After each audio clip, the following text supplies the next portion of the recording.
Yo, what's going on guys? Mush back at it with another video, and in this video, I want to go over my top 5 PC games of 2017 so far. Now, I'm not gonna lie, this year I haven't been able to play as many games as I would have liked. I played the majority of big games, the games that, got a lot of marketing, but I haven't had a chance to dabble in a lot of the underrated games of the year. I plan to try out a lot of those games over the summer since I have no class, and I'll talk about those in the future, but I still wanted to talk about those big games and the ones that really resonated with me the most. Now, none of these games are actually pure PC exclusives. All of these appeared on consoles. These are just the games that I was into this year that came out. I would say for probably all of these games that the premiere experience was obviously on PC, so while these games did appear on consoles, that doesn't make them bad. They were great on PC, and I had a great time playing them on PC, one of which I think you guys are going to be surprised by, and I'll start off with that with number 5, and that is Tekken 7. I am not big into fighting games. I have never been into fighting games. Really, the only fighting games I've been into were like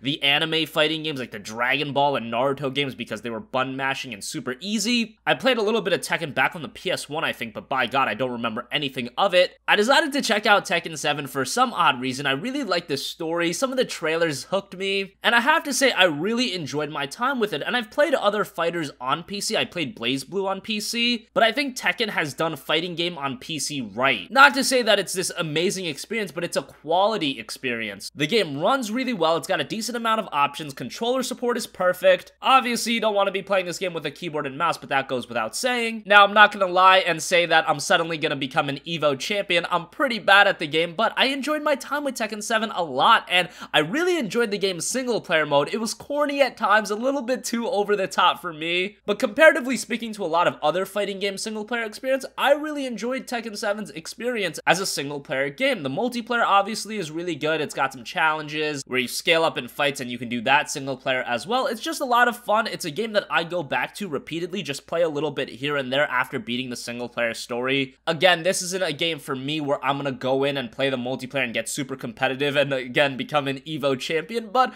for me, I really enjoyed the game, and what it was to me was a fun fighting game to pick up and play. Number 4, definitely want to give a mention to a game that made its long-awaited release on PC, and that's Bayonetta. This game came out back in like 2010 on consoles. I think the release date was actually January 4th, 2010. Something like that, so it was like the beginning of 2010, April of this year, it finally made its way over to PC, and by God, how good of a job did Sega do on this? The port was great, 60 frames per second, the game looked great, played great. It's a Platinum Games experience. It's super fast-paced, super off-the-wall. Think something a bit like Devil May Cry, but honestly, a lot better than the Devil May Cry games in my opinion, and trust me guys, I love Devil May Cry, but Bayonetta is just one step above those titles in my opinion. Visually, in my opinion, it looks really good, being that it is an older game. Sure, it's not going to hold up to some of the juggernauts that came out this year, but still, very fun game, and it was released at a budget price of $20, and that is the perfect price for a game like this. You cannot release a game like Bayonetta on PC 7 years later for $50, even $40. It's gotta be a budget price, and they got the price right with $20, and it's a great experience for that price. Moving on to number 3, Resident Evil 7 Biohazard. Have been a longtime fan of Resident Evil as well. Played Resident Evil 4, Resident Evil 5, Resident Evil 6. I played some of the older games back in the day when I was a kid, but again, just like Tekken 3, I don't remember too much from them. Resident Evil 7, a lot of people call it a callback to the roots of the series. It brought back a lot of the horror elements, and comparatively speaking to like RE4, which was a fantastic game, I can see the transition. The first hour of Resident Evil 7 will really hook you. It's probably one of the best first hours I've ever played in a game. It's just very hooking. It's a very gripping experience, very atmospheric, and technically this is a game that shines on PC. It's just breathtaking to look at times, and it runs pretty well. Sure, it's not an enormously long experience with a ton of replay value considering it is a full price game, but for what it is, if you're a fan of the franchise, I would say to check it out. It's got some really good gameplay, really engaging story and atmosphere. By no means perfect, but a really good survival horror game. Number 2 is Nier Automata. This was a fantastic game by Square Enix that went a little bit under the radar on PC, but it seems like recently it has been gaining a little bit more and more fame, and that's probably because the game is filled with quality. It is such a great game. Unfortunately, the PC version did fumble a little bit. It's definitely not a bad port by any means. It's just some people have issues with crashing, but it seems like fixes for the majority of the issues are available online. I personally didn't have any issues with the game, so yeah, take that for what you will. If you guys don't know, this is a follow-up of a game from last generation, Nier. That was a really good JRPG as well. I played that, but don't think you have to play that in order to play Nier Automata. There are some callbacks, but if you jump right into Automata, you're gonna be perfectly fine. You'll enjoy the story, you'll enjoy the gameplay, and you'll definitely enjoy the music because this game has some terrific music. Visually, again, a very aesthetically pleasing game, and running the game at 60 FPS looks really good. If you're a newbie gamer, maybe it'll get a little difficult for you that you can't save all the time. Maybe that will take you off a little bit, but in my opinion, it's not too difficult at all. If you have some patience, it's a great game with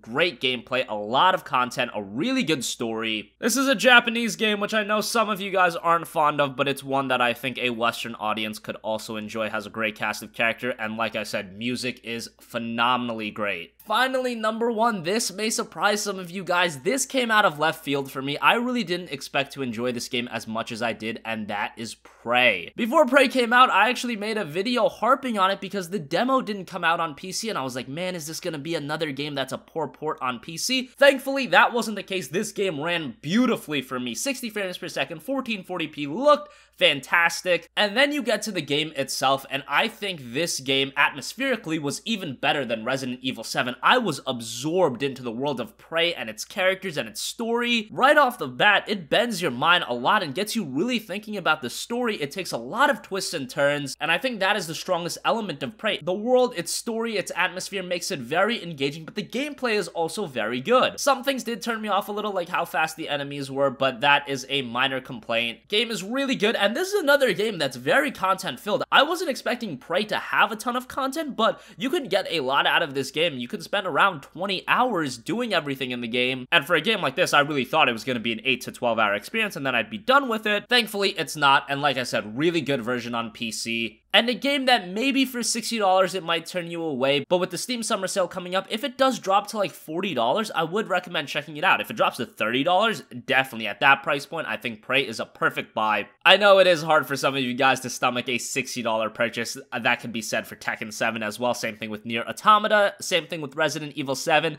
Bayonetta is the one game that's $20, so I would get that when you can. But that's gonna wrap up this video, guys. Hopefully all of these games go on sale to some degree during the Steam Summer Sale. They're all recent releases, so I wouldn't expect anything crazy. I wouldn't expect 75% off, but maybe Prey will get a 33% off discount. Maybe Tekken 7 will get a 33% discount. Maybe Nier Automata will get a 50% discount. Hopefully we see that, and hopefully you guys check those games out. At the very least, add them to your wish list on Steam, and whenever they do go on sale, you'll be notified. That's a great way to keep track of the games coming out on Steam. That's gonna wrap up this video, guys. Let me know, what were your favorite PC games of 2017 so far? Do you agree with my list? Some of you guys may have hated some of these games on this list. I know Prey isn't a game that everybody enjoyed. I don't know why Prey hooked me as much as it did, but it did, and I thoroughly enjoyed the game, as I did with all of these games. I think a lot of you guys are probably surprised by the inclusion of Tekken 7 on this list. Never been a big fighting game guy, but I was really enthralled by that game. So let me know your guys' thoughts in the comment section down below. As always, thanks for watching, and I will catch you guys in the next one. Peace out.